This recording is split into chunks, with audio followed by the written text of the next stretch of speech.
Hey, what's up? It's Nick here again. This is lesson number 2. This lesson is about the instrument. Now, if you wasted your time watching my first video, you're probably wondering why I haven't even talked about playing guitar yet. I will. I'll talk about theory, and I'll talk about scales, and I'll talk about chords and techniques and all that fun stuff later. But I wanted to start with a few short videos about the fundamentals. To clarify something about my last video, I was trying to say, and I got lost on a tangent, that I use different bevels for different picking.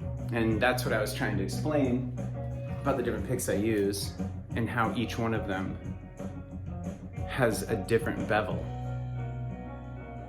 And down to the Telefunken, which is just very round and smooth, and it basically has just really buttery attack. And again, I don't use any particular pick all the time. It changes all the time. Onto the instrument. No matter what kind of instrument you have, a few fundamentals remain. You got to know your instrument and what you want out of it. So all I can do for you is show you my instrument and what I've done to it to accommodate me as far as the utilitarian function of the instrument. Now, for starters, my guitar is a 2006 Mexican Stratocaster.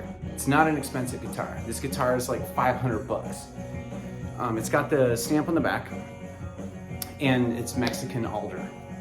Now, starting under the hood, my tone pot down here is dedicated to my bridge.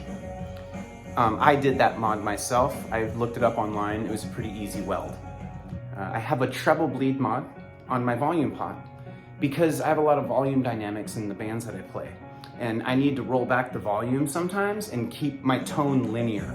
So look up load pots and linear pots and you'll kind of have a better understanding of what that means. But either way, again, this guitar, everything I've done to it, I've done it because I needed it, because there was something I was lacking when I was playing it. It wasn't, I guess, for fun. This switch I had installed just flips on my bridge. The reason why is because I have my 3-way customized, because I need to flip it back and forth to the tones I need. I need to cut out highs when I sing and when there's other vocals going on. So this switch is now a 3-way instead of a 5-way, which is what comes on a Stratocaster usually. And mine's modded, again, to be down bridge, up middle bridge, up here neck and middle. Now, when I'm up on this, which is neck and middle, I can flip this switch on down here and it will turn on all 3, which I use a lot for when there's vocals. So, the last little button here is a kill switch, like Buckethead. It's pretty fun. I love it. I use it all the time. So that's what's under the hood. What's going on up on top is your saddles. Saddles are personal, so you've got to kind of figure out how they work for you, but ideally, I like to set them all the same and then adjust the intonation. That's all up to you. Next though, the most important part, the most overlooked part of a guitar, no, second most overlooked, is the action. Action isn't what people think it is. And what I mean by that is, especially when I was young and starting out playing guitar, I always wanted a low action guitar so I could move around the fretboard with ease. What you learn though as you play the instrument a lot more and more is higher action gets just fatter sustain, thicker tones. It's just a different animal.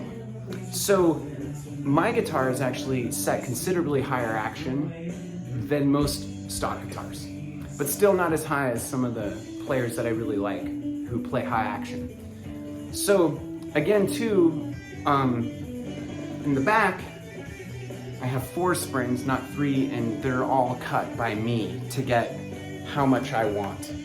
So the whole point of the lesson is know your instrument, know what you're looking for. And the last part, which is the best part, is my pickups. These are Tex-Mex pickups, and they're red hot, super hot signal. And the reason I love it is because I create a really hot signal before it even reaches its first preamp.